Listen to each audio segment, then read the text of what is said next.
Egypt hosts the 31st International General Conference for the Islamic Affairs Supreme Council. President Abdel Fattah al-Sisi held a phone conversation today with Mohammed al-Manfi, the new head of the Libyan Presidency Council, and Abdel Hamid Dibdaba, the designated Libyan Prime Minister. The head of state congratulated Manfi and Dibdaba on the Libyan parliament's approval of forming a new executive authority and a new unified government, stressing that they should move on to realize political settlement and to create a good atmosphere for Libyan dialogue. President al-Sisi also stressed that Egypt fully supports the Libyan government and is ready to introduce all kinds of help to achieve political stability in the brotherly nations, as well as participating in the country's development projects, which are considered as a top priority for the Libyan people. For their part, Manfi and Dibdaba thanked President al-Sisi for congratulating them and expressed their full appreciation for Egypt's pivotal role and sincere efforts in settling the Libyan crisis. They also hailed the brotherly and historic ties that bind Egypt and Libya and expressed keenness to resume mutual cooperation and consultations in all domains. Prime Minister Mustafa Madbouli stressed today that the state is committed to preserve all historic places in Old Cairo as they represent a real treasure of Egypt's civilization. Madbouli's remarks came during his inspection tour of a number of projects in Old Cairo currently under renovation. The story. Prime Minister Mustafa Madbouli inspected on Saturday a number of projects in historical Cairo which are being renovated. The premiere was accompanied by Minister of Tourism and Antiquities Khaled Al-Anaini, Cairo Governor Khaled Abdel Al, as well as a number of state officials to follow up the developmental projects under the directives of President Abdel Fattah al-Sisi.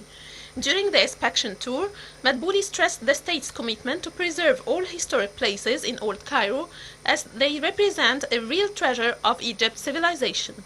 Madbouli pointed out that the aim of implementing such a project is retrieving Cairo's role as a vivid city for cultural and residential heritage. Moreover, Madbouli said that Old Cairo needs to restore the best of its history in order to regain its role as a center of civilization, history and culture to become a historical tourist destination in addition to its role as a center for crafts and traditional industries. The Premier said that the cabinet develops the area by removing slums as the Old Cairo contains treasures of heritage. Madbouli added that the state is keen to stop deterioration of old places, noting that the state aims for development and residents will not be harmed. The Prime Minister pointed out that craft activities should replace slums and will add value to historical Cairo. During the tour, Madbouli inspected El Qayyamiyya and Radwan Bek areas, as well as a number of workshops of wooden crafts.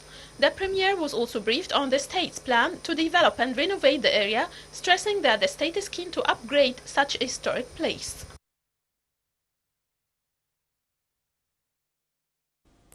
On behalf of Prime Minister Mustafa Madbouli, the Minister of Endowments, Mohammed Mukhtar Goma, inaugurated the 31st International General Conference for the Islamic Affairs Supreme Council. The story. Under the auspices of President Abdel Fattah al-Sisi, Minister of Endowments Dr. Mohammed Mukhtar Goma inaugurated on Saturday the 31st International General Conference for the Islamic Affairs Supreme Council. This edition of the conference is entitled Interfaith and Intercultural Dialogue, with the participation of 35 countries' representatives. The sessions of the two-day conference will discuss a number of key issues, chief among which is the need for humanity to lay down the concept of dialogue and build the values of tolerance and respect for communities and their different cultures, as well as combating terrorism. In his word in the inaugural session of the conference, Al-Azhar Grand Imam Al-Imam Al-Akbar Sheikh Ahmad Al-Tayyib said Islam is not a separate belief from other heavenly religions. Islam has established peace as a principle for treatment between Muslims and non-Muslims. For his part, Minister of Endowments Dr. Goma underlined the importance of good neighbors and dialogue among countries which do not interfere in the internal affairs of others. He added that engaging in open dialogue is important to establish balanced ties among individuals and countries alike. Goma, on behalf of Prime Minister Dr. Mustafa Madbouli, thanked President Abdel Fattah al-Sisi for his sponsorship of the conference that called for respecting the others and their privacy and engaging in interactive dialogues.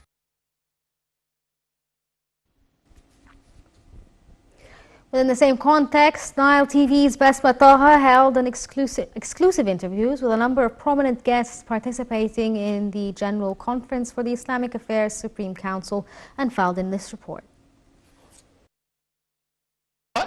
جديدة لفهم النص في ضوء فقه بناء الدول واحترام سيادة الدول. Under the title Dialogue of Religions and Cultures, the High Council of Islamic Affairs held its 31st conference. It was attended by Minister of Waqf Dr. Muhammad Mukhtar Gum'a, members of international Islamic organizations, and many scholars. The main aim of the conference is to shed light on the real image of Islam.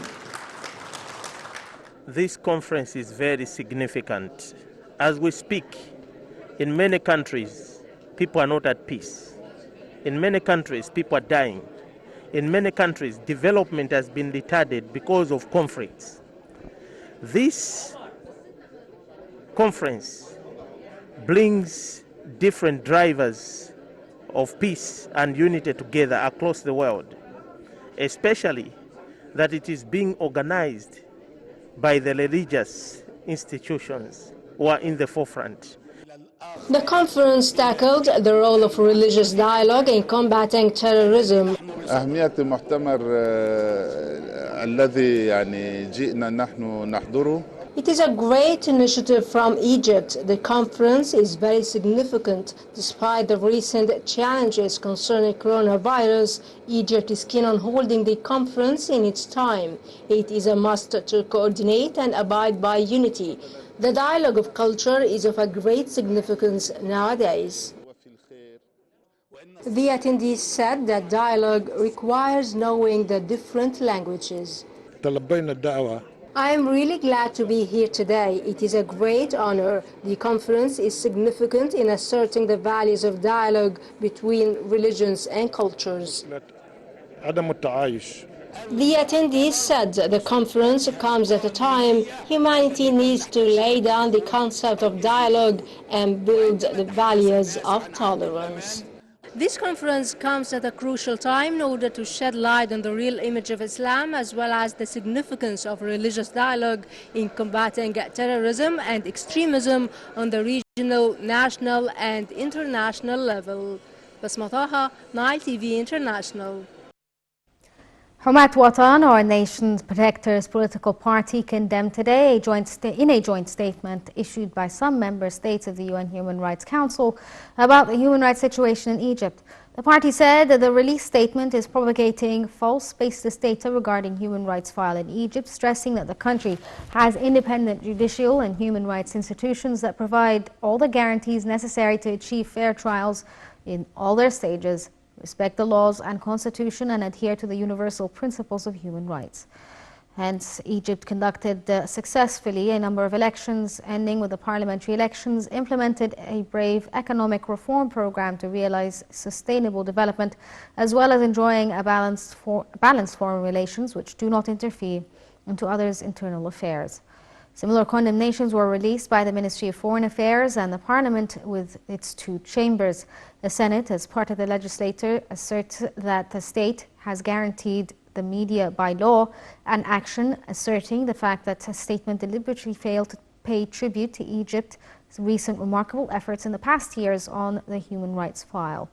Within the same context, the Arab Parliament described the joint statement as a blatant and unacceptable interference in Egypt's affairs, adding that the statement is based on groundless information, affirming its full solidarity with the government and people of Egypt in the face of any attempts to target its sovereignty.